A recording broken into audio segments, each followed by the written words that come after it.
Hi, I'm Blair, and welcome to Cellar Notes.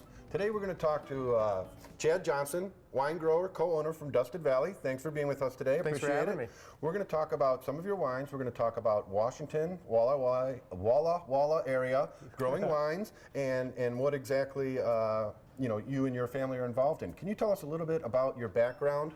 How you got interested, and I understand it's a family operation, how the family Sure. came together and where you're at. Well, to start with, we're born and raised cheeseheads. It's my brother-in-law. Vikings fans though, right? It was fun to watch Favre play for the Vikings, I'll say that. Okay. Very confusing, to tell you the truth. But in 2003, my brother-in-law kind of had a pipe dream that had been going for the last few years, and we decided to go out to Walla Walla and start a winery. So the family unit consists of sisters that we're married to. We all met back in college, back when we were dating, and subsequently married. The girls are absolutely wonderful and extremely patient to put up with us. And now we're actually all in. It's all of our day jobs. It's grown into something we could only have imagined, I guess. What transpires once you get to Walla Walla? Now you're moved in, you settle down, you go, okay, I think we want to make wine for a living. Where do you go from there? Well, we moved there for the intent purpose of making wine, for sure. And there'd never been any settling down since we started. It's just been a whirlwind, and it's I think a lot of blind ambition and faith and just love and passion for wine that really got us through. And if there's such a thing at the right place at the right time, it's definitely happening in Washington State. It's just amazing what's going on there. Wonderful. Both you and your partner are listed as wine growers and co-owners. Yep. But you make the wine as well. You're a jack of all trades. So there is no specific winemaker. It's the family thing. We share in the responsibilities. As we've grown to about 35,000 cases between our three labels now, there is a little bit of division of labor, and I'm a food scientist by background, so I take care of a little bit more of the production. But when blending comes and crush and harvest come, it's all hands on deck. Yeah, I bet we're all there. And Corey, my brother-in-law, has got a great business mind, and that's his background, and he takes care of a lot of the day-to-day operational things. And then Saturday, if you come to Walla Walla to visit our tasting room, it's actually in his walkout basement. Keeping it real and small and the overhead down. Fantastic. You mentioned the wines. The production is 35,000, I think you said, which isn't huge, but it's not By small. no means. I mean, there's a lot of work to do there. Tell us a little bit about the wines that you produce. Sure. What grapes are your favorite? I think you said you had 3 tiers. Tell us about that. Yeah. So, kind of to break down the 35,000 cases, we have our Boomtown wines here we'll be talking about today. It's kind of our mid-level. Blind Boar Wine Company, which is a product we'll be launching here in Minnesota very soon, is about 10,000 cases. Excuse me, and Boomtown is 20. We do about 5,000 cases of Dusted Valley, and it's a little more estate-driven, our ultra-premium brand, which a little bit gets out in distribution, but most of it's just sold through our tasting rooms and our wine club, the Stained Tooth Society. You know what happens when you drink a big old bottle of Syrah. Sure. And then we farm about 100 acres, 4 different vineyards in the valley. So that kind of is the breakdown of the brands. We started with Dusted Valley, and we were going to do 5,000 cases or something like that and support 2 families, and quickly found out that's not how it works by any means. And when we started in 2003, there were about 250 wineries in the state and about 52 in Walla Walla. Now there's over 100 wineries in Walla Walla and almost 700 in the state. And we started getting out in national distribution, looking at national distribution. There were not many wines from Washington in national distribution as you're talking. I mean, you need to be at 35,000 cases to actually go out and sell some wine versus just picking, where your mom lives, and I want to visit Florida in January, so we sell some wine there. So we recognized the need and the market eagerness to get their hands on it.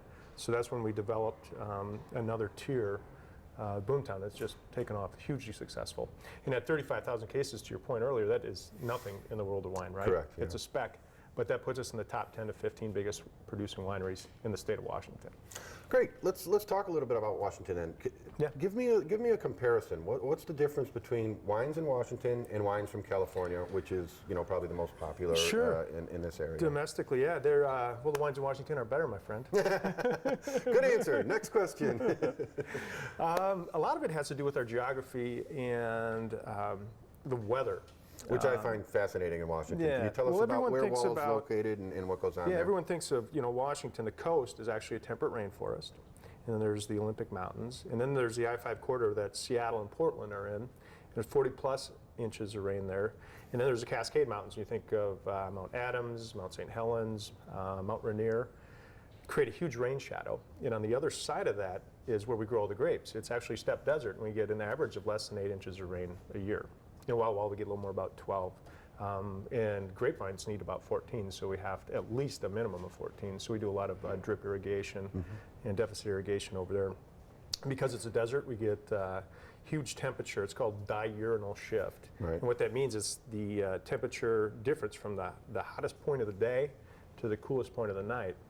And that'll shift 40 degrees Fahrenheit up there. And then the daytime with the axis of the Earth, it's about 2 hours extra sunshine during the heat of the summer. So we have a shorter growing season. We make up for it a little bit during the daytime with the heat, the sunshine exposure, excuse me, and then cooler nights. So the grapes actually shut down.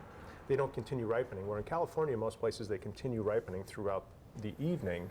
So it really maintains a real focused core of fruit and natural balance and acidity, which we think of when we think of classic wine growing regions. So it's got it's got the best of the old world. It's got earth and some a touch of herb and olive and some of the cabs and all those beautiful things you look for complexity, and it's got this beautiful new world fruit at its core. So it's kind of that best of both worlds. Much of the stuff from California, because it is so much warmer, takes on a much more fruit-driven, sweet fruit-driven nature. And I, particularly myself, like old world wines, this style a little better. Although they're doing great things in California too. Sure. I mean, there's no doubt about it. But in the national marketplace, again, California makes up 65% of the wines market share. And Washington's only about 4.5%, so they definitely rule the roost. So it's fair to say that you feel that the wines in Washington kind of run the divide between old world and new world, or old world in California. They pick up the best of both and make it work for them. Absolutely. What particular varietals do you choose to grow and produce there? Everything. Okay. And it's interesting. It's it's in its infancy really in Washington State. We're doing lots of different clonal things. You're planting Syrah, Cab, Merlot, and Grenache in the same vineyard because everyone's seeing what we can do, and it's amazing how well all these different varietals are doing. I think in some places they're doing better than others, because you think of the Columbia Valley, it's most of eastern Washington where the grapes are grown. It's a really huge area, and there are cooler spots and warmer spots. So cooler spots are better for some of the white or Merlot or Syrah, and some of the warmer spots might be better for Petit Verdot and Mourvèdre and Cab and all those other real warm loving grapes. So what we particularly grow in our estate fruit is all the Bordeaux varietals: Cab, Merlot, Cab Franc, Petit Verdot, and Malbec. And we actually produce small bottlings of each of those varietals for our wine club. Actually, we don't produce a Merlot, but we do a Merlot-based blend called BFM. And then we do all their own varietals, and we do some Tempranillo and Touriga Nacional, some Portuguese. Well, you weren't kidding. You do them all, don't you? Yeah. It's and it's fun. I have ADHD, I think, as well, so I don't have to focus on just making Cab. I like that, and it's part of the pioneering spirit of making wine in Washington State, I believe, and what keeps me super excited about it. And then with our Boomtown brand, we do Pinot Gris and Chardonnay. They're very crisp, clean, fruit-driven, mineral-driven styles of a Chardonnay. Do those see any oak at all? Or? There's just a kiss on the Chardonnay to help kind of round it out a little bit, but the Pinot Gris, not at all. And then the Merlot, Cab, and Syrah varietals are from warmer site, kind of more Wahluke slope in Washington State, and there's actually a little bit of Minnesota and Wisconsin oak on those. Oh, nice. Yeah. Very nice. Bring a little hometown to the West Coast. Absolutely, man. Absolutely. Kind of like that. And I suppose you like to bring Wisconsin cheeses out for your tasting room as well? Or? We actually, our St. Society annual meeting is in November, and we, last couple of years, have FedEx 50 pounds of Carr Valley Cheddar cheese curds out, and deep fried them, and have shared them with people out there, and most of those people have really never had a serious cheese curd. It's like the frozen version, and they eat up about a couple of little those bundles of them. I don't know if it's 15, 20 cheese curds, and walk around with cheese curds for a while, but they're blown away by it. So absolutely, nice. Cheese and wine. What's better? Oh, it's perfect. Well, thanks so much for being with us today, Chad. I really appreciate it and enlightening us on some of the aspects of your particular endeavor and the state of Washington. Let me ask you before we go, what do you see for yourself, your great family business with the sisters and your partner, and where do you plan on going from here? Sure. Well, When we started, we talked about doing 5,000 cases of Dustin Valley, so it's really grown, and the opportunity is just amazing. And the sky's the limit. I don't know how big we'll take it, but we're looking to go to 50,000 cases with Boomtown over the next few years. With just the Boomtown line? Yeah, Boomtown. And we'll probably gradually grow Dustin Valley. And then Blackboard Wine Company, we were just getting into that, so it's pretty crazy. There's just so much opportunity there. So I don't know if it's going to be 100,000 cases or 150,000 cases. I don't know how far that blind ambition is going to carry us, or volition. But for us right now, it's about being ambassadors for Washington State, getting the word out, and getting the wine in people's mouths, because you know how that works. You sure. taste it, you get it, they fall in love with Washington wine.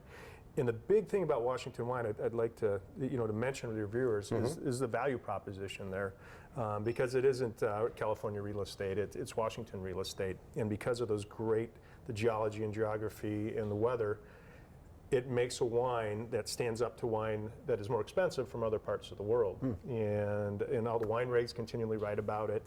And when the consumer tastes it, and it drinks up, and so there's a huge value proposition. So it's great value for the juice in a bottle. Absolutely, absolutely.